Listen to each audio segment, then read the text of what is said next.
Hey,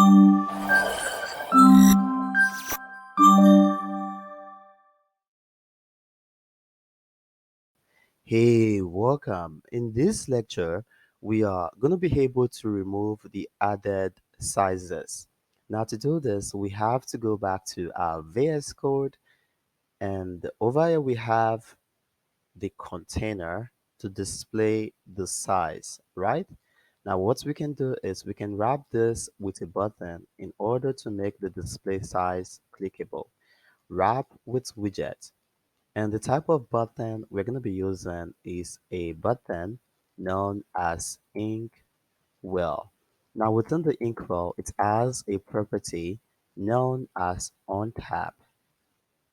OnTap, what we want to do is, first of all, we want to set it because we want to update the UI. That is, we want to get rid of the selected, sorry, the clicked item.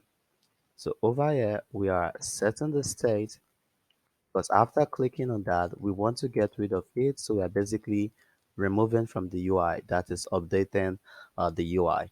Now to do this, we have to core this underscore size list, then dot remove at the indents. Okay, and this is basically it. Use Ctrl and S to save. Remember the index is referring to each item we have. So we want to remove the clicked item and click on this. Okay, we got it removed and I'm gonna add SS, add SL. I'm just gonna add gibberish L S S S. Okay, I'm just gonna click on this. Okay, got it removed. So this is basically how to remove an item from a list. And also, we have to make sure it also gets removed from our provider. That is, if we have already saved before. So to do this again, we have to update the provider over here. We then have to say dot provider product provider dot get from data and the what size list is going to be equal to underscore size list. So this will basically update our provider again to the removed item. That is, if we have any removed item, it's just going to update it to the recent one we have. And this is basically it. So over here, you learned on how to remove an item from a list. So this is how to remove an item from a list. And remember, the index has to do with each item we have. That is, it has to do with the SSS. It has to do with the L.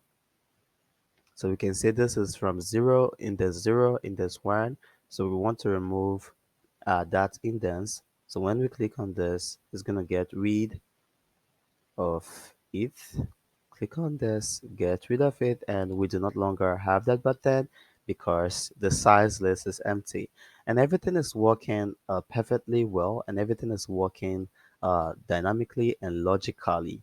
And hopefully you understand all this. But if you don't, please do well to let me know. And I'm fully available to answer all your questions and clear all your doubts. So currently we are done with the general screen. We are done with the shipping screen. We are able to stick if we want to charge shipping. And if we take this, we then have to enter a shipping charge. And also we are able to choose a brand name, that is add a brand name. And also we are able to add the product sizes. And also we are able to pick the product images. So I think the main part is done for the upload. And in the next section, we are going to be able to finally upload products. But before then, we need some validation check to make sure all these fields are filled in or are valid.